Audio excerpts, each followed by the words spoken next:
जय हिंद। आज हम पढ़ने वाले हैं वर्ग 10 के भौतिकी यानी फिजिक्स।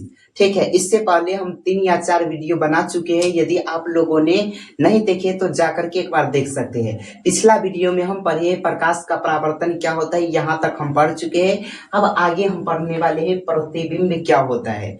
ठीक है, तो देख लीजिए वर्ग 10 भौतिकी यानी फिजिक्स और चैप्टर का नाम लिखा हुआ है प्रकाश का परावर्तन। ठीक है, अध्याय 1 है। तो लिखा हुआ है प्रतिबिंब, यानी प्रतिबिंब को अंग्रेजी में बोलते हैं इमेज। प्रतिबिंब को अंग्रेजी में क्या बोलते हैं, इमेज। तो इमेज कहते किसको है, यानी प्रतिबिंब कहते किसको है।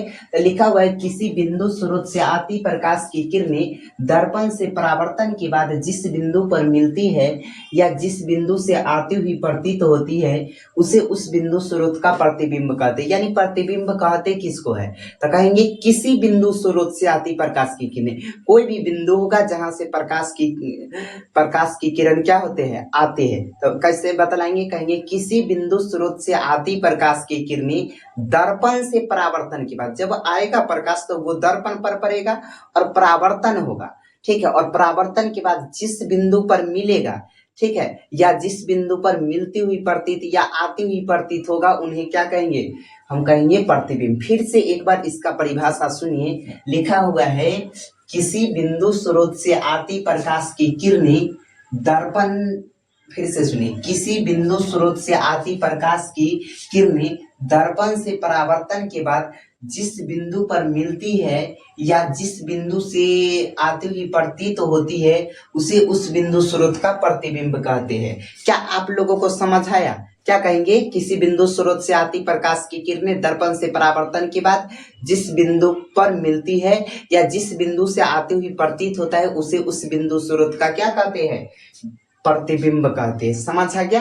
अब आगे देखिए लिखा हुआ है, यदि आप लोगों को ये भाषा नहीं समझ आया होगा, मान लेते ये याद नहीं हुआ, तो आप ऐसे भी बोल सकते हैं। दूसरा क्या बोल सकते हैं, अगर आप लोगों को समझना है तो ये बोल सकते हैं कि शीशा या पानी में दिखाई देने वाली वस्तु की छाया या आकृति ही प्रतिबिंब है। क्या बतला रहे हैं, प्रतिबिंब क्या होता है, इसका यदि परिभाषा या नहीं समझ में आ रहा है आपको तो क्या बोल सकते हैं कि शीशे में या तो पानी में दिखाई देने वाली वस्तु की छाया या आकृति ही क्या है, प्रतिबिंब है। क्या बताइए, आप लोगों को यहाँ तक दिक्कत है? नहीं याद रहेगा, एक लाइन में कहिएगा, पानी या तो शीशा में दिखाई देने वाला छाया या आकृति ही क्या है, प्रतिबिंब है। ठीक है, अगर और दूसरा भाषा बोल सकते हो ना, उस तरह नहीं तो ऐसे भी बोल सकते हैं, वस्तु की छाया को ही प्रतिबिंब कहा जाता है। जो वस्तु की छाया बनता है वही क्या है, प्रतिबिंब है। समझ आ गया? तो अब आगे देखिए लिखा हुआ है प्रतिबिंब 2 प्रकार के होते हैं। प्रतिबिंब कितने प्रकार के होते हैं, तो जान लीजिए प्रतिबिंब 2 प्रकार के होते हैं। कौन कौन होते हैं, तो वास्तविक प्रतिबिंब और आभासी प्रतिबिंब। और आभासी प्रतिबिंब का ही दूसरा नाम क्या है, काल्पनिक प्रतिबिंब। हम क्या आप लोगों को बताए, हम ये बतलाए कि प्रतिबिंब 2 प्रकार के होते हैं। प्रतिबिंब कितने प्रकार के होते हैं, 2। कौन कौन, वास्तविक प्रतिबिंब, दूसरा आभासी या इसी को बोला जाता है काल्पनिक प्रतिबिंब। हम क्या बतलाए आप लोगों को कि प्रतिबिंब 2 प्रकार के, कौन कौन, तो वास्तविक प्रतिबिंब, दूसरा काल्पनिक या तो आभासी प्रतिबिंब, उसी को बोलते हैं। आपसे क्वेश्चन पूछा जाएगा कि बताइए प्रतिबिंब कितने प्रकार के होते हैं, तो ये सब आप तो बता दीजिएगा। समझ में क्या? तो चलिए अब हम पढ़ते हैं कि वास्तविक प्रतिबिंब क्या होता है, फिर पढ़ेंगे आभासी प्रतिबिंब क्या होता है। समझ में आ गया? एक एक करके पढ़ते हैं। समझ में आ गया? तो चलिए दोस्तों, अब हम पढ़ने वाले हैं वास्तविक प्रतिबिंब का परिभाषा। अभी आप लोगों को जस्ट बतलाए कि प्रतिबिंब 2 प्रकार के होता है। कौन कौन, तो वास्तविक प्रतिबिंब और काल्पनिक प्रतिबिंब। ठीक है, तो अब हम पढ़ेंगे वास्तविक प्रतिबिंब का परिभाषा क्या होता है। तो देख लीजिए लिखा हुआ है वास्तविक प्रतिबिंब। वास्तविक प्रतिबिंब को अंग्रेजी में बोलते हैं रियल इमेज। क्या बोलते हैं, रियल इमेज। ठीक है, तो यहाँ पर लिखा हुआ है किसी बिंदु स्रोत से आती प्रकाश की किरणें दर्पण से परावर्तन के बाद जिस बिंदु पर वास्तव में मिलती है उसे उस बिंदु स्रोत का वास्तविक प्रतिबिंब कहते हैं। वास्तविक प्रतिबिंब किसको कहेंगे, तो कहेंगे किसी बिंदु स्रोत से आती प्रकाश की किरणें दर्पण से परावर्तन के बाद जिस बिंदु पर वास्तव में मिलती है उसे उस बिंदु स्रोत का वास्तविक प्रतिबिंब कहते हैं। देख लीजिए यहाँ पर वास्तविक प्रतिबिंब और आभासी प्रतिबिंब का परिभाषा याद करना बहुत आसान है। कैसे? तो आप यहाँ पर बोलेंगे कि दोनों में सेम बोलेंगे, सिर्फ चेंज कहाँ पर होगा ये समझिए, ठीक है। यदि समझ जाइएगा तो याद करना कठिन नहीं होगा, ठीक है। ऐसे बोलना है, किसी बिंदु स्रोत से आती प्रकाश की किरणें दर्पण से परावर्तन के बाद जिस बिंदु पर वास्तव में मिलती है उसे उस बिंदु स्रोत का वास्तविक प्रतिबिंब कहेंगे। जहां पर कहेंगे जिस बिंदु पर मिलती हुई प्रतीत होता है, यहाँ पर सब कुछ वही बोलेंगे, सिर्फ वास्तव में मिलती है तो वास्तविक प्रतिबिंब। कहेंगे जिस बिंदु पर मिलती हुई प्रतीत होता है उसे उस बिंदु स्रोत का क्या कहेंगे? काल्पनिक प्रतिबिंब। उसके लिए बोलेंगे, अगर कहेंगे कि मिलते हुए प्रतीत होता है तो काल्पनिक प्रतिबिंब, वास्तव में मिलता है तो वास्तविक प्रतिबिंब। समझ में गया? उसका भी परिभाषा काल्पनिक प्रतिबिंब का आगे अभी इसके बाद बतलाएंगे, ठीक है। इसके बारे में पहले अच्छा से पढ़ लेते हैं। तो वास्तविक प्रतिबिंब समझ आ गया। कहेंगे किसी बिंदु स्रोत से आती प्रकाश की किरणें दर्पण से परावर्तन के बाद जिस बिंदु पर वास्तव में मिलती है या मतलब वास्तव में मिलती है उसे उस बिंदु स्रोत का क्या कहते हैं? वास्तविक प्रतिबिंब कहते हैं। समझ आ गया? अब आगे देखिए लिखा हुआ है, वास्तविक प्रतिबिंब को पर्दे पर प्राप्त किया जा सकता है। जो वास्तविक प्रतिबिंब है उसको हम पर्दे पर प्राप्त कर सकते हैं। आप कहीं देखे होंगे, जैसे ये मतलब क्या बोलते हैं, छोड़िए सब, हम आप लोगों को ये बतलाते हैं कि वास्तविक प्रतिबिंब को हम पर्दे पर प्राप्त कर सकते हैं, ठीक है। आपसे क्वेश्चन पूछा जाएगा कि बतलाइए कौन से प्रतिबिंब को पर्दे पर प्राप्त कर सकते हैं? वास्तविक प्रतिबिंब, काल्पनिक प्रतिबिंब। तो आप वहां पर क्या बतलाइएगा? वास्तविक प्रतिबिंब। समझ में आ गया? अब आगे देखिए लिखा हुआ है, ये प्रतिबिंब वस्तु की अपेक्षा उल्टा होता है। वास्तविक प्रतिबिंब क्या होता है? वस्तु की अपेक्षा उल्टा होता है, ठीक है। वस्तु जैसा रहेगा उसकी अपेक्षा क्या होगा? उल्टा होगा। समझ में क्या? हम आप लोगों को ये बतलाए कि वास्तविक प्रतिबिंब कैसा होता है, तो वस्तु की अपेक्षा उल्टा होता है, ठीक है।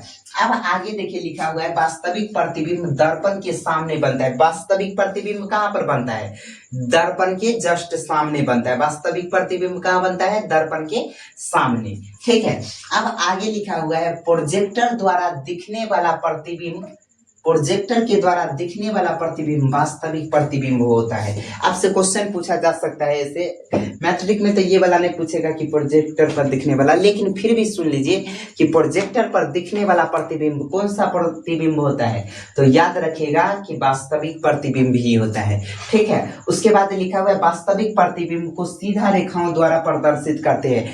वास्तविक प्रतिबिंब को किसके द्वारा प्रदर्शित करते हैं? तो सीधी रेखाओं द्वारा, जबकि काल्पनिक प्रतिबिंब को टूटी रेखाओं द्वारा या तो उसी को काल्पनिक प्रतिबिंब को टूटी हुई रेखाओं द्वारा या तो बिंदु द्वारा प्रदर्शित करते हैं, जबकि वास्तविक प्रतिबिंब को सीधी रेखाओं द्वारा प्रदर्शित करते हैं। समझ में आ गया? यहाँ तक एक बार फिर से सुन लीजिए। क्वेश्चन पूछा जाएगा, बतलाइए, क्वेश्चन आपसे पूछा जाएगा किस प्रतिबिंब को पर्दे पर प्राप्त कर सकते हैं, तो वास्तविक प्रतिबिंब को।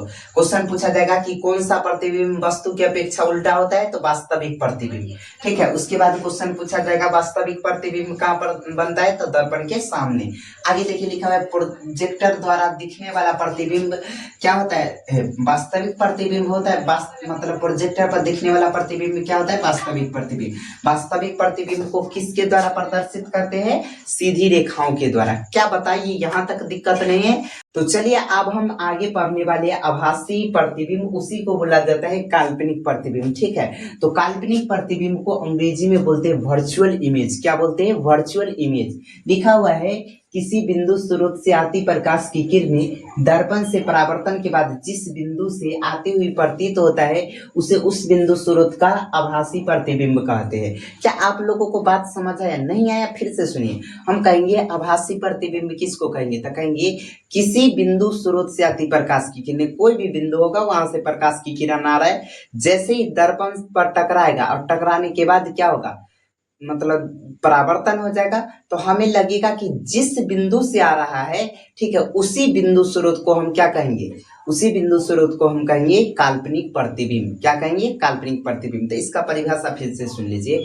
कहेंगे किसी बिंदु स्रोत से आती प्रकाश की किरणें दर्पण से परावर्तन के बाद क्या बतलाएंगे, दर्पण से परावर्तन के बाद जिस बिंदु से आती हुई प्रतीत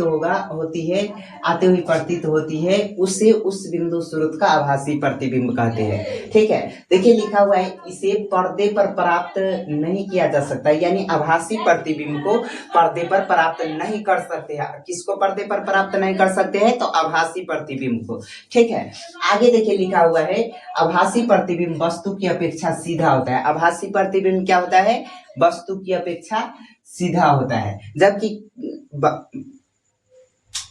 बतलाते हैं वास्तविक प्रतिबिंब क्या होता है, वस्तु की अपेक्षा उल्टा होता है, जबकि आभासी प्रतिबिंब क्या होता है, वस्तु की अपेक्षा सीधा होता है। ठीक है, अब आगे सुनिए लिखा हुआ है आभासी प्रतिबिंब को सदा बिंदुओं या टूटी रेखाओं द्वारा दिखाया जाता है। जो आभासी प्रतिबिंब होता है उसको किसके द्वारा दिखाया जाता है, तो हम यहाँ पर बतलाएंगे कि आभासी प्रतिबिंब को सदा बिंदुओं या टूटी रेखाओं द्वारा दिखाया जाता है, जबकि क्या बोलते हैं, हम बोल रहे हैं आभासी प्रतिबिंब को क्या किया जाता है, आभासी प्रतिबिंब को सदा बिंदुओं